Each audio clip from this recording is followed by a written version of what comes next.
अस्सलाम वालेकुम दोस्तों, क्या हाजिला बात करेंगे जी यूएई में एयर टैक्सी के मतलब। अच्छा थे वो जो पत्ते आ रहे हैं उधर। तो सीन क्या है कि यूएई में जो है ऑफिशियली अप्रूवल दे दी गई है। यूएई के जो रूलर हैं उन्होंने अप्रूवल दे दी है और अभी वहाँ पर जो ऑन ग्राउंड काम है वो शुरू हो जाएगा एयर टैक्सी के हवाले से।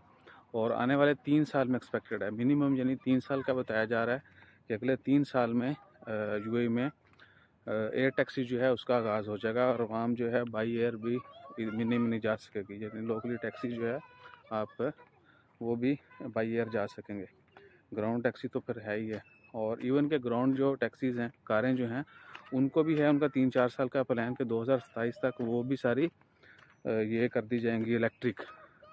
पेट्रोल डीजल से जो है ना उनको स्विच करके इलेक्ट्रिक पे शिफ्ट कर दिया जाएगा। तो ये सूरत हाल है जी। अभी फरवरी 2023 चल रहा है, 24, 25, 26, यानी कह सकते हैं कि 25-26 में जो है ना ओमान कह रहा हूँ यूएई में टैक्सी का आगाज़ हो जाएगा। और तब तक हो सकता है मस्कत में मेट्रो और बाकी जो रेल के प्रोजेक्ट हैं उन पर भी काम हो रहा होगा।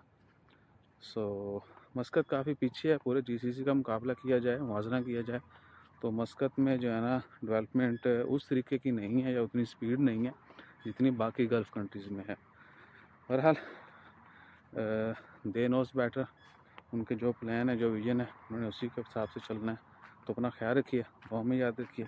तंबाकू से पाक खबरें सुनने के लिए, देखने के लिए चैनल विज़िट करते रहें।